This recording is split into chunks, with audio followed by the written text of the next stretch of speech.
சென்னை மயிலாப்பூர் கபாலீஸ்வரர் கோயில் வாசலில் தீ வைத்தவரை போலீசார் கைது செய்துள்ளனர்.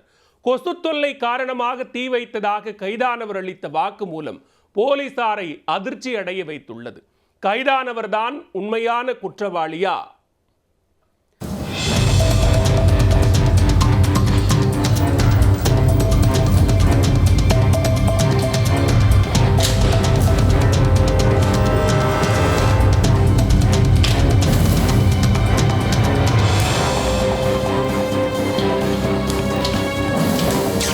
சென்னை மயிலாப்பூர் கபாலீஸ்வரர் கோயிலின் ராஜகோபுர பிரதான நுழைவு வாயிலில் கடந்த 6ஆம் தேதி நள்ளிரவில் அடையாளம் தெரியாத ஒருவர் தரையில் பெட்ரோலை ஊற்றி தீ வைத்தார். இது தொடர்பான வீடியோ காட்சிகள் சமூக வலைதளத்தில் வைரலாக பரவி பெரும் சர்ச்சையை ஏற்படுத்தியது. தீ வைத்ததில் அதிர்ஷ்டவசமாக கோயிலின் கதவு சேதமடையவில்லை.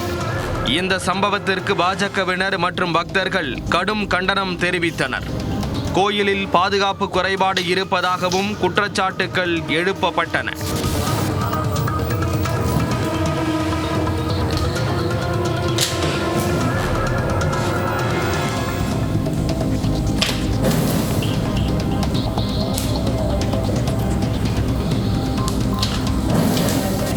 இதையடுத்து கபாலீஸ்வரர் கோயில் நிர்வாகம் சார்பில் மயிலாப்பூர் காவல் நிலையத்தில் புகார் கொடுக்கப்பட்டது. தீ வைப்பு சம்பவம் நடைபெற்ற போது கோயில் பாதுகாவலர்கள் யாரும் அங்கு இல்லை என்பதும் கோயில் வாசலில் பொருத்தப்பட்டிருந்த கண்காணிப்பு கேமரா பழுதாகி இருப்பதும் தெரிய வந்தது.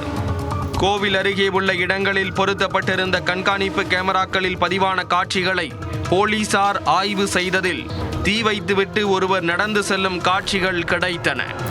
அந்த காட்சிகளை வைத்து போலீசார் விசாரணை நடத்தி வந்த நிலையில் சென்னை பாரிமுனையில் ஒருவர் ரோந்து போலீசாரிடம் சிக்கியிருக்கிறார்.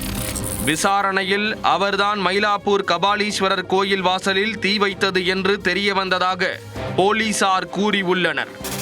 போலீசில் சிக்கிய பல்லாவரத்தை அடுத்து அனகாபுத்தூர் பகுதியைச் சேர்ந்த தீனதயாளன் பைக் திருடும் நபர் என்பது குறிப்பிடத்தக்கது. பல்லாவரம், பெசநகர் உள்ளிட்ட பகுதிகளில் பெட்ரோல் ஊற்றி தீ வைத்திருப்பதாக ஏற்கனவே 2 வழக்குகள் தீனதயாளன் மீது இருப்பதாக போலீசார் தெரிவித்துள்ளனர். கொசு தொல்லை அதிகமாக இருந்ததால் தீ வைத்ததாக தீனதயாளன் வாக்குமூலம் கொடுத்திருப்பதாக கூறப்படுகிறது.